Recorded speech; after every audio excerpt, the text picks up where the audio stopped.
SN Singh साहब, केशव मौर्य ने तो फिर ट्वीट किया।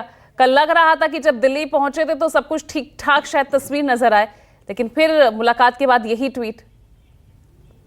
देखिए पूजा जी, अभी राजीव जी ने बहुत अच्छी बात कही और मैं तो इससे एक कदम और आगे बढ़ के कहूंगा कि यही पारदर्शी, ईमानदार, जवाबदेह जनता की सरकार होती है जो जनता के लिए कार्य करती है। और अभी नहीं, दबाव नहीं। जब 2017 में उत्तर प्रदेश में सरकार बनती है उस समय भी पूज्य योगी आदित्यनाथ जी, मुख्यमंत्री जी, मंत्रिमंडल के सभी लोग देखते हैं कि 10,000 लोग वो फंसे रहते हैं जिनका घर मिलता ही नहीं, तो भी गरीबों के लिए चिंता करने वाली सरकार होती है और रेरा बनता है और नोएडा, ग्रेटर नोएडा में बहुत सारे लोगों को आवास दिया जाता है।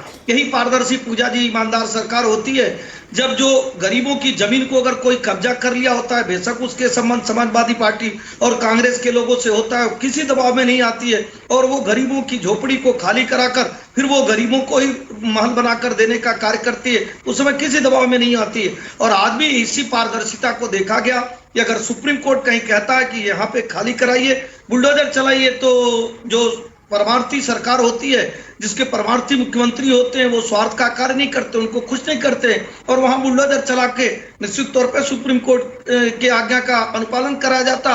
और जहां लगता है कि नहीं ये न्याय संगत है, वहां जो कल का निर्णय मुख्यमंत्री जी का था, आपने देखा लोगों ने कहा कि मुख्यमंत्री जी ने कहा है, मुख्यमंत्री जी कभी बदलते नहीं, उनके अपने कार्यों पे भरोसा है। तीसरी बात मैं पूजा जी कहूंगा, हर आदमी को कुछ न कुछ कार्य मिला हुआ है। भारतीय जनता पार्टी को जैसे कार्य मिला है, चुनाव के बाद भी लेखपालों की नियुक्तियां हो रही हैं। अभी कल ही 750 करोड़ रुपए गेल के साथ समझौता हुआ जेवर में लगाने के लिए, एयरपोर्ट किस तरह से जल्दी से जेवर एयरपोर्ट का काम पूरा हो सके, गंगा एक्सप्रेसवे का काम पूरा हो सके, कांवड़ यात्रा चल रही है, काशी की भव्यता दिव्यता बनी रहे, श्रद्धालु वहां पर आए, आगरा की मेट्रो चल सके, बहुत सारे कार्य जो है वो सरकार और संगठन कर रही। लेकिन अब विरोधियों को भी तो कुछ ना कुछ कार्य मिला है, जैसे चुनाव में प्रोपेगेंडा चला रहे थे।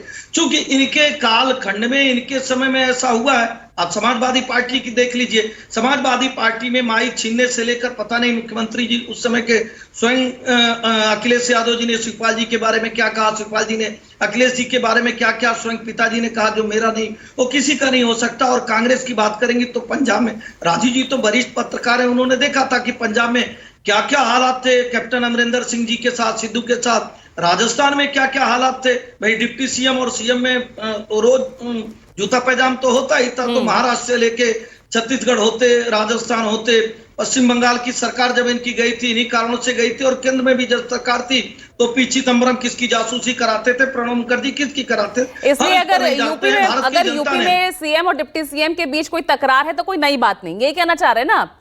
नहीं पूजा जी, तकरार है नहीं ना।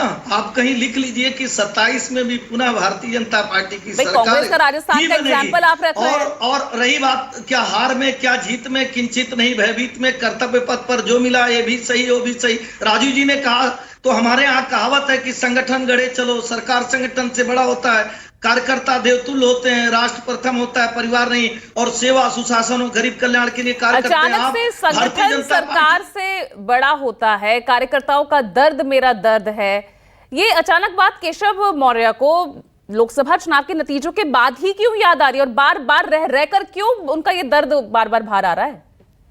ये श्यामा प्रसाद मुखर्जी की भी सुनेंगे तो भी उन्होंने भी यही कहा था, आदरणीय अटल बिहारी वाजपेयी जी ने भी यही कहा था, हमारे प्रधानमंत्री जी भी यही कहते हैं, सब लोग कहते हैं। और आप भारतीय जनता पार्टी की किसी भी कार्यकर्ता से पूछेंगे तो वो कहेगा कि हम सेवा, सुशासन और गरीब कल्याण के लिए कार्य करते हैं। लेकिन पूजा जी, बड़े साफगोई से आपसे कहूंगा, अगर कोई विवाद भी हो जाए समाजवादी पार्टी में तो किसी की हिम्मत है क्या कि पिता पुत्र की कड़ी को तोड़ पाएगा? पिता के बाद पुत्र और पुत्र के बाद पुनः पुत्र, उसका पुत्र।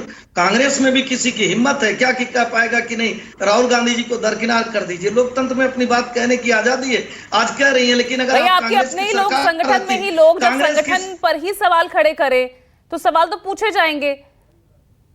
पूजा जी, आपने बहुत अच्छी बात कही, इतना शानदार बात आपने कहा भाई। सन 75-77 में कांग्रेस के खिलाफ जैसे ही लोगों ने कुछ कहना शुरू किया, पत्रकारों ने कहना शुरू किया, इमरजेंसी लगा दिया गया। यही तो पारदर्शी, ईमानदार, जवाबदेह जनता की सरकार होती है, जिसमें अपनी बात को कहिए। और लगता है कि अगर अच्छी चीज तो इसलिए आपने अपने कड़े फैसलों को वापस लिया, बुलडोजर एक्शन को आपने वापस लिया, उस कार्रवाई पर डिजिटल अटेंडेंस को 2 महीने के लिए स्थगित किया, यानी दबाव तो था ना।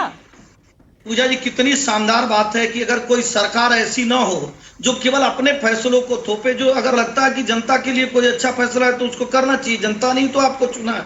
लेकिन कुछ सरकारें आप देखी होंगी कांग्रेस भाई की सरकार 7-7.5 साल में आपको याद नहीं आई, अचानक से आपको अब जनता का दर्द भी याद आ रहा है।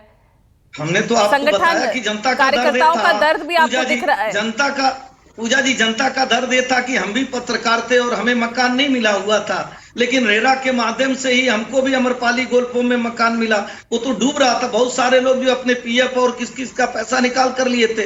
लेकिन जब पारदर्शी सरकार आती है, पूज्य योगी आदित्यनाथ जी मुख्यमंत्री बनते हैं, तो उसी नोएडा और ग्रेटर नोएडा में जो और उसी पारदर्शी सरकार पर आप आके ही सहयोगी सवाल उठाते हैं, चिट्ठियां लिखते हैं।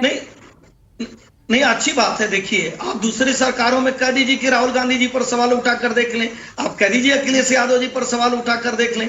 भाई हिमाचल में व हरियाणा में बहुत सारे लोगों की जमीन शेयर के द्वारा ली गई ना, कि उसमें कांग्रेस के राजा की शेयर थी, चाहे मारुति में भी शेयर रही, इंडरसन के साथ शेयर रही, हरियाणा और हिमाचल में भी शेयर रही, किसी ने आवाज नहीं उठाया। लेकिन अच्छी बात होती है कि जनता अपनी आवाज उठाए, और ये भी अच्छी बात होती है कि एक ऐसी सरकार है, जिम्मेदार लगातार मनीष मुस्कुरा रहे हैं आपकी बातों पर, क्योंकि आपसे मैं सवाल कर रही हूं, आप उदाहरण विपक्षी दलों की पार्टियों के दे रहे हैं। पहले प्रियंका आपसे मैं रिएक्शन चाहूंगी। चाहिए, देखिए हर आदमी की मुस्कुराहट बनी अब इतने सवाल आपने उठाए हैं, एग्जाम्पल विपक्ष के इतने दिए हैं, तो रिएक्शन बनता है।